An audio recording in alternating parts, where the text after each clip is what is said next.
Hi, my name is Fagbeja, and on today's episode of Chronicles of a Nigerian Woman, I'll be reading Tola's story. Please take a listen. I grew up in very difficult circumstances. My father was physically abusive towards my mom for as long as I could remember. I am the second of 5 children, 3 girls first and then 2 boys, with a 6-year age difference between the last girl and the 2 boys. My parents were always fighting. We were not poor, but my father did not believe in any form of luxurious living. He worked in an international shipping company, while my mom was a secondary school English teacher in the Lagos State school system. We lived in the same rented house in Mushin for most of my life. I think we moved there when I was 8, just before the first boy was born. I hated our family life. My older sister was aloof and detached, while my younger sister was scared and clingy. By the time the boys came, Dad hardly spent any time at home. He would come back late at night, even though his office was about 20 minutes away from the house. We hardly saw him, and when we did, there was a lot of tension at home. My mom was his doormat, and she always tried to cover things up with a smile and a strong facade. There were many times that she used makeup to cover a bruise on her face when she was going to work. Our landlord had 3 sons who were slightly older than us. The youngest was about 2 years older than my elder sister. It was the second son who had taken an interest in me when I was 13. He was 18 at the time. He would lend me novels to read, and we spent a lot of time talking about my parents and his father.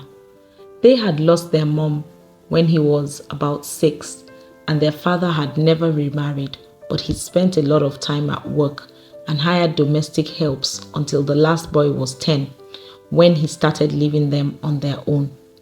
We were not allowed to visit them, but since we stayed downstairs, I would either talk to him through our bedroom window or sit beside the back door pretending to be washing or doing other chores. I think my mom was too absorbed in her own travails to pay much attention to us. She didn't allow us go out much for fear of my father, but she didn't know what we got up to within the house.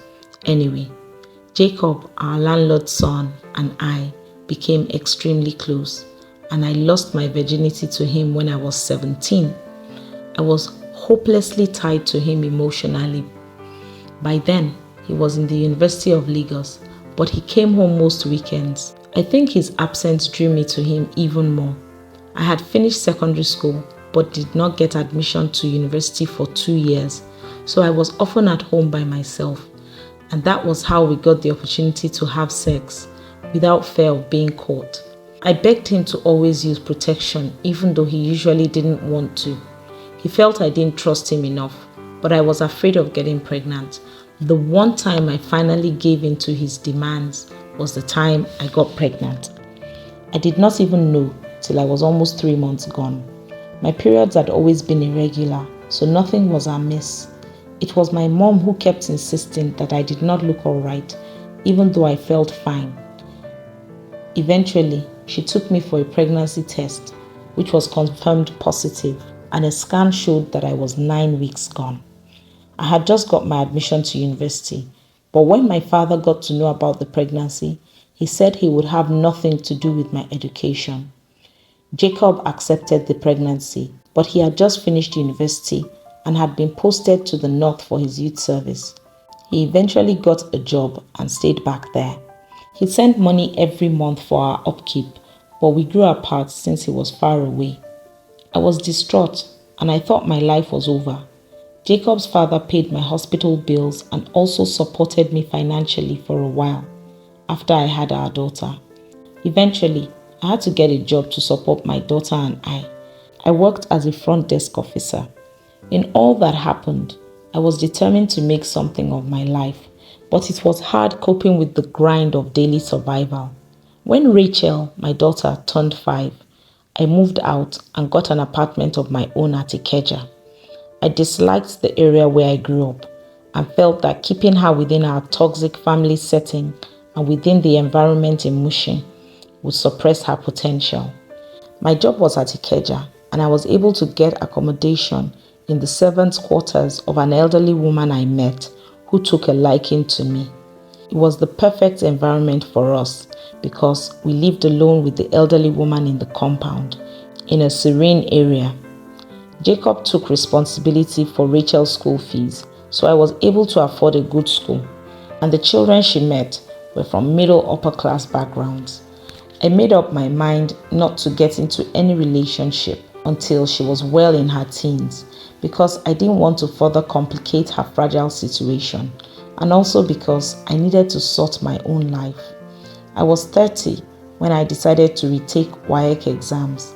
I passed at the first attempt and got admitted for part-time studies at the University of Lagos. It was a struggle to combine it with the senior administrator job I was doing, but I was determined to finish it, and in 6 years, I graduated top of my class. Rachel got admitted to university the same year. That was 3 years ago. When I finished my degree, I was promoted to the position of manager at my workplace. The following year, I got an admin manager role in a bank, and my life changed tremendously after that. I still live in the same house because I love the environment, and also because I became very close with my landlady. She helped me walk through my difficult past, held me accountable to the important decisions in my life, and looked after Rachel while I attended my classes. Jacob has stayed involved in our lives even though he is married with 4 other children now. His wife and I are friendly, and Rachel visits them from time to time since they are now in Lagos. I run a support group for teenagers to ensure that they have a safe space so they don't get into unnecessary emotional entanglements.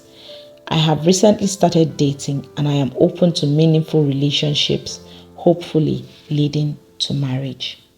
Please share your thoughts about Tola's story in the comments below. Don't forget to hit the subscribe button and to turn on the notification bell so you don't miss any of my stories.